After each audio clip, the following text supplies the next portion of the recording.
এটা হচ্ছে আমার নিজের প্যাড ভাই, বেশ বড় সড়ো। এই প্যাডটার বাংলাদেশে অফিসিয়াল প্রাইস হচ্ছে ৭৫,০০০ টাকারও বেশি। আর একটা প্যাড আমার হাতে আছে, প্রায় একই সাইজের প্যাড, এবং এইটার দাম হচ্ছে অর্ধেকেরও কম ভাই, ৩৬,০০০ টাকা। এখন কাহিনী হচ্ছে একই রকম সাইজের ট্যাব, একটার দাম এত কম, একটার দাম এত বেশি, কিছু একটা ঘাপলা তো আছে। সো আমাদের গবেষণা করতে হবে। আমাদের হাতে চলে এসেছে টেকলাস্ট ব্র্যান্ডের বিশাল বড় সড়ো সাইজের একটা ট্যাব, এবং মাল্টিমিডিয়া এক্সপিরিয়েন্সের জন্য যারা ট্যাব কিনতে চান, আমাদের আজকের ভিডিওটা তাদের জন্য অনেক অনেক ইন্টারেস্টিং হতে চলেছে, কারণ বেশ কম দামে বিশাল বড় সাইজের একটা ট্যাব। প্রেজেন্টিং টেকলাস্ট আর্টপ্যাড প্রো 12.7 ইঞ্চি লার্জ আইপিএস ডিসপ্লে।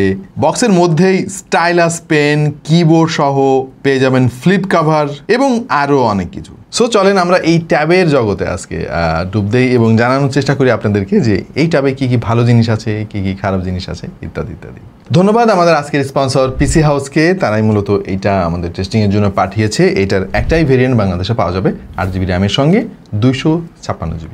আর এই মুহূর্তে তাদের কাছে এটা পাওয়া যাচ্ছে ৩৬,০০০ টাকায়। সঙ্গে রয়েছে 1 বছরের অফিসিয়াল ওয়ারেন্টি। ট্যাবের সাইজটা হিউজ ভাই। এটার অ্যাসপেক্ট রেশিও অবশ্য 16:9 না। এইরকম বড় সাইজের ট্যাব মূলত ডিজাইন করা হয় মাল্টিটাস্কিংয়ের জন্য। ডিজাইনটা বেশ মিনিমালিস্টিক এবং যথেষ্ট প্রিমিয়াম লাগে। এইটা ফুল মেটাল বডি ইউনি ডিজাইন, এর ফলে ট্যাবটা যথেষ্ট ডিউরেবল এবং প্রফেশনাল লুক দেয়। দেখতে অনেকটা স্যামসাং গ্যালাক্সি ট্যাব S9 FEর মতো, অথবা আমার যে OnePlus ট্যাব দেখতে পাচ্ছেন এই মুহূর্তে, এইটার কাছাকাছি মনে হয়েছে আমার কাছে। এটা থিকনেস অনেক কম সেটা বলা যাবে না, তবে খুব বেশিও না। 7.2 মিলিমিটার হচ্ছে এইটার থিকনেস এবং ওজন 681 গ্রাম। হ্যাঁ, কিছুটা বাল্কি ফিল আপনি পাবেন যেহেতু বড় সড়ো ট্যাব, আর খুব বেশি দামিও না। সো এইটা আপনাকে একটু কম্প্রোমাইজ করতে হবে, তবে ব্যবহার করতে করতে একসময় আপনি অভ্যস্ত হয়ে যাবেন। বক্সের মধ্যে একটা ফ্লিপ কভার আপনি পেয়ে যাবেন, যেটা বেসিক্যালি ফ্ল্যাট সারফেসে রেখে মাল্টিটাস্কিং করার জন্য। তবে এই ফ্লিপ কভারের ওজন আবার খুব বেশি মনে হয়েছে আমার কাছে। ফ্লিপ কভারটা লাগালে তখন এই ট্যাব সহ তার ওজন হয়ে যায়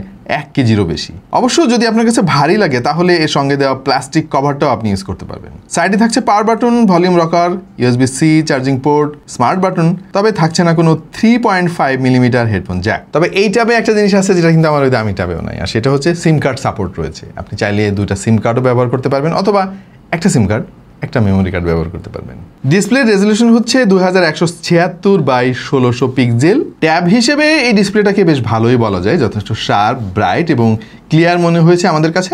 আর আইপিএস প্যানেল হয়, এইটার ভিউইং অ্যাঙ্গেল যথেষ্ট ভালো ছিল, কোনো কালার শিফটিং বা ব্লিডিং ইস্যু আমরা পাই নাই। যদিও এইটাকে খুব বেশি কালার অ্যাকুরেট বলা যাবে না, মূলত ট্যাব তো আমরা এন্টারটেনমেন্ট পারপোজ হিসেবে বেশি ব্যবহার করি বা প্রোডাক্টিভ কাজে, সেক্ষেত্রে কালার অ্যাকুরেসি মনে হয় না যে অত বেশি গুরুত্বপূর্ণ। এতে ওয়াইড ভাইন এরন সাপোর্টও রয়েছে, নেটফ্লিক্সে হাই কোয়ালিটিতে মুভি দেখতে পারবেন। মূলত এই ট্যাবের ডিসপ্লেটা টেক্সট পড়া, ভিডিও দেখা, ড্রয়িং বা নোটস লেখা ইত্যাদি এই সমস্ত কাজের জন্য পারফেক্ট। একটা ড্রব্যাক অবশ্য আছে এই ডিসপ্লের, আর সেটা হচ্ছে হায়ার রিফ্রেশ রেট নাই। আজকাল বেশিরভাগ ট্যাবে কিন্তু 120 হার্জ রিফ্রেশ রেট আছে, ইভেন 144 হার্জ তো আমরা দেখেছি, 200 হার্জ কিন্তু ক্রস হয়ে যাচ্ছে আজকাল ডিসপ্লে। সো সেখানে 60 হার্জটা কিন্তু অনেক বেশি পিছিয়ে রয়েছে বলে আমার কাছে মনে হয়েছে। তবে ওভারঅল মাল্টিমিডিয়া এক্সপিরিয়েন্স ভিজুয়ালি বেশ স্যাটিসফাইং ছিল। বড় স্ক্রিনে কাজ করা বা কন্টেন্ট দেখা বেশ আই প্লিজিং আমাদের কাছে লেগেছে। আচ্ছা, এইবার হার্ডওয়্যার নিয়ে আলাপ করার পালা। এই একটা জায়গায় এসে আমার কাছে মনে হয়েছে যে এই ট্যাবের ইমপ্রুভমেন্টের অনেক সুযোগ ছিল। তারা হার্ডওয়্যার হিসেবে ব্যবহার করেছে জি ভাই, G99। এই চিপসেটটা আমরা প্রচুর ফোনে দেখেছি, প্রচুর ট্যাবে দেখেছি। তবে আমার পার্সোনাল অবজারভেশন হচ্ছে এই 2025 সালে এসে G99 বা G100 এই টাইপের চিপসেট আমরা আর দেখতে চাই না। যদিও অনেকে বলবেন যে ভাই ট্যাবে তো অত বেশি পাওয়ারফুল চিপসেট লাগে না, কিন্তু আমি বলবো ভাই লাগে। কারণ হচ্ছে এই ট্যাবটা তো আপনি ভাই 1-2 দিন ব্যবহার করবেন না, মিনিমাম 3-4 বছর তো আপনি ইউজ করবেন। সো দেখা যাবে যে কিছুদিন পরে গিয়ে ট্যাবটা অনেক স্লো হয়ে গিয়েছে। G99 চিপসেট নিয়ে আমরা অনেকবার কথা বলেছি, নতুন করে আর বলতে চাই না। এইটা খুব বেশি খারাপ চিপসেট সেইটা বলবো না, তবে বেশ পুরাতন। Out of the box Android 15 আপনি এখানে পাবেন। তবে এই ট্যাবের যে ইউআইটা নিয়ে আসলে খুব বেশি সন্তুষ্ট আমি না, কারণ হচ্ছে ইউআইটা বেশ বাগি মনে হয়েছে আমার কাছে, এবং এই সফটওয়্যারের সঙ্গে হার্ডওয়্যারের যে অপটিমাইজেশনের ব্যাপারটা সেইটা আমি মিস করেছি। তবে খুশি হয়েছি তারা ট্যাবের জন্য ডেডিকেটেডলি এই ইউআইটা ডিজাইন করেছে। এর ফলে আপনি ফ্লোটিং উইন্ডো অ্যাক্টিভ করতে পারবেন, স্প্লিট স্ক্রিন পাবেন, মাল্টিটাস্কিং করে আপনি যথেষ্ট উপকার পাবেন এই ট্যাবের কাছ থেকে। তবে সফটওয়্যার রিলেটেড কিছু প্রবলেম কিন্তু এই ট্যাবে এখনো রয়ে গেছে বলে আমার কাছে মনে হয়েছে। তার কারণ হচ্ছে আমরা এখনো পর্যন্ত অ্যান্ড্রয়েড টেস্টই করতে পারি নাই, মানে ভাই টেস্ট নেয় না ভাই, টেস্ট দিতে গেলে ফেল দেখায়। এনিওয়ে আমার মনে হয় যে ভবিষ্যতে কোনো একটা আপডেটের ফলে এই ইস্যুটা রিজলভ হয়ে যাবে। নর্মালি G99 পারফরমেন্স আর এফিসিয়েন্সি দুটোই বেশ ভালোভাবে ব্যালেন্স করে, এর আগেও আমরা অনেকবার দেখেছি। মানে এটা মিড রেঞ্জ ট্যাবলেট হিসেবে পারফরমেন্সে ভালো, powerful, multitasking, browsing, light video editing, office work বা অনলাইন ক্লাস যদি আপনারা কেউ করেন, অনেকে আবার ক্রিয়েটিভ আর্ট ওয়ার্ক করেন ট্যাবের মাধ্যমে, এই সমস্ত ডেইলি কাজের জন্য মোটামুটি ভালো পারফর্ম করতে পেরেছে আমাদের টেস্টিংয়ে। প্রচুর কাস্টমাইজেশনের সুবিধাও কিন্তু রয়েছে। আপনি চাইলে লেআউট, নেভিগেশন গেস্টার, স্প্লিট স্ক্রিন বা ফ্লোটিং উইন্ডো নিজের পছন্দ মতো পার্সোনালাইজ করতে পারবেন। ইভেন স্মার্ট বাটনের মাধ্যমে আপনি চাইলে 3টা মোড সুইচ করতে পারবেন। যেমন স্ট্যান্ডার্ড মোড রয়েছে নর্মাল ভিউইং এনহান্সমেন্টের জন্য, ইনক মোড রয়েছে যারা লেখালেখি করেন বা বই পড়েন তাদের এই ফিচারটা কাজে আসবে।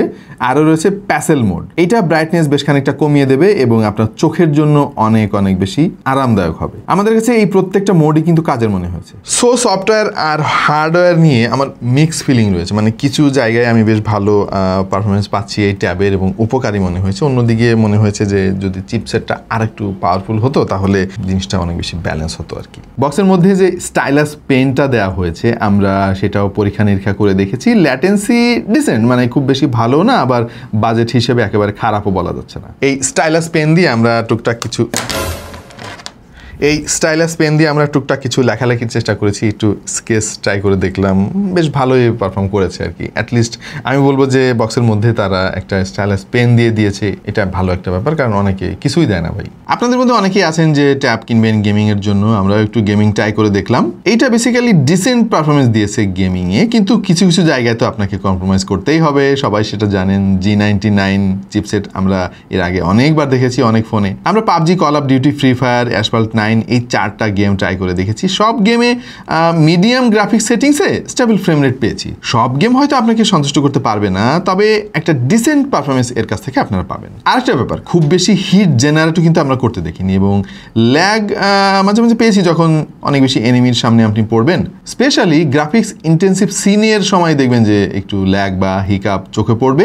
আর ব্যাটারি কনজাম্পশন আমাদের কাছে মোটামুটি লেগেছে, আসলে স্ট্যান্ডার্ডের চাইতে একটু কম বলা চলে এটাকে। ক্যামেরা সেগমেন্টটা একেবারে স্ট্রেট ফরওয়ার্ড, পেছনে 13 মেগাপিক্সেল, সামনে হচ্ছে 8 মেগাপিক্সেল। আর ট্যাবের ক্যামেরাটা আমি জানি না অনেক বেশি ইম্পর্টেন্ট কিনা, ইভেন আমার ওই 75,000 টাকা দামের ট্যাবেও কিন্তু খুব বেশি ভালো ছবি তোলা যায় না। ইনফ্যাক্ট ট্যাব দিয়ে আই গেস ডকুমেন্ট স্ক্যান সহ জরুরি কোনো ছবি যদি আপনার তুলতে হয় বা সামনের ক্যামেরা দিয়ে আপনি ভিডিও কলিংয়ের সময় মানে কাজ চললেই হয়েছে আর কি, এই টাইপের হলে হয় আর কি। এবং এই ট্যাবও বেসিক্যালি ওই রকম কোয়ালিটি দিচ্ছে, অনেক বেশি খুশি হয়ে যাওয়ার মতো ক্রিস্টাল ক্লিয়ার, মানে অনেক ভালো ছবি আপনি এই ট্যাব দিয়ে তুলতে পারবেন না। আমরা এই মুহূর্তে স্ক্রিনে কিছু পিকচার স্যাম্পল দিয়ে দিচ্ছি, আশা করছি একটা আইডিয়া আপনারা পেয়ে যাবেন। টেকলাস্ট আর্টপ্যাড প্রোতে ডুয়াল স্টেরিও স্পিকার রয়েছে এবং এখানে 4টা গ্রিল রয়েছে। সাউন্ড আউটপুট বেশ লাউড এবং ক্লিয়ার আমাদের কাছে মনে হয়েছে।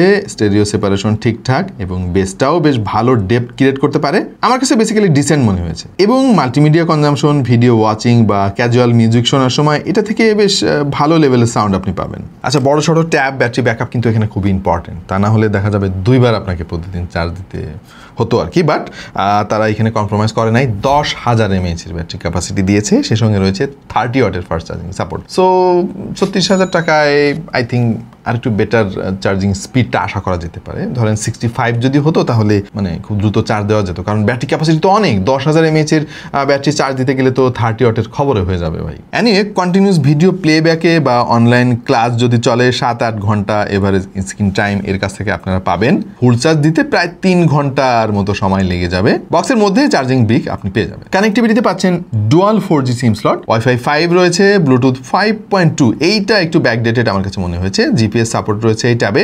আর যে অ্যাক্সেসরিজ গুলো তারা প্রোভাইড করেছে সেগুলোর কোয়ালিটিও আমার কাছে বেশ ভালো মনে হয়েছে, মানে ফ্রি দিয়েছে বলে যে একেবারে ফালতু কোয়ালিটির জিনিসপত্র দিয়েছে ব্যাপারটা সেরকম না। বাই দ্য ওয়ে এই ব্লুটুথ কিবোর্ডটা আপনি চাইলে কিন্তু আপনার পিসি বা ল্যাপটপের সঙ্গেও ইউজ করতে পারবেন। অলরাইট, তাহলে এই ট্যাবের কি কি খারাপ জিনিস আমার চোখে পড়লো?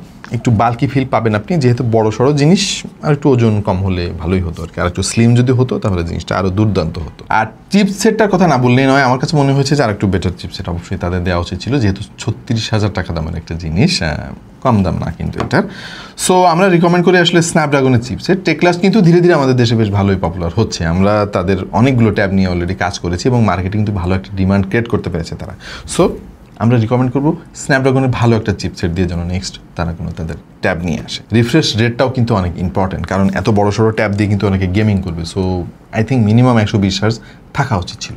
সো অনেক ভালো দিকেও কিন্তু এই ট্যাবের রয়েছে, যেটা আমাদের ভিডিওতে আমরা আলাপ করেছি। যাদের বড় সড়ো ট্যাব দরকার, অফিসিয়াল প্রোডাক্ট দরকার, তাদের জন্য আমার মনে হয় এটা অন্যতম সেরা চয়েস হতে পারে। এইটা বেসিক্যালি একটা ব্যালেন্সড প্রোডাক্টিভ ট্যাবলেট। এইটা মূলত তাদের জন্য যারা বিভিন্ন কাজ বা ক্লাস করেন অনলাইনে, ড্রয়িং বা ডেইলি কন্টেন্ট কনজামশন করেন এবং সব কিছু আসলে একসাথে করতে চান তাদের জন্য। বড়সড় ডিসপ্লে আছে, পাওয়ারফুল ব্যাটারি আছে, ভার্সেটাইল কানেক্টিভিটি রয়েছে, আবার অনেক অ্যাক্সেসরিজও দিয়েছে তারা বক্সের মধ্যে। তবে যারা প্রফেশনাল গেমার বা একদম প্রফেশনাল কালার গ্রেডিং এর কাজ করেন তাদের জন্য হয়তো এটা অ্যাপ্রোপ্রিয়েট হবে না। সো আপাতত পর্যন্তই এই ট্যাবটা আপনাদের কাছে কেমন লাগলো জানতে চাই আপনাদের কাছ থেকে। কমেন্ট সেকশনে একটু কমেন্ট লিখে দিয়ে যান। আর এরকম আরও অনেক ভিডিও দেখতে চাইলে সাবস্ক্রাইব করতে পারেন আমাদের চ্যানেলে। দেখা হয়ে যাবে অন্য কোনো ভিডিওতে ভিন্ন কোনো বিষয় নেই। সেই পর্যন্ত সবাই ভালো থাকুন, সুস্থ থাকুন আর দেখতে থাকুন টেক টু দ্য পয়েন্ট।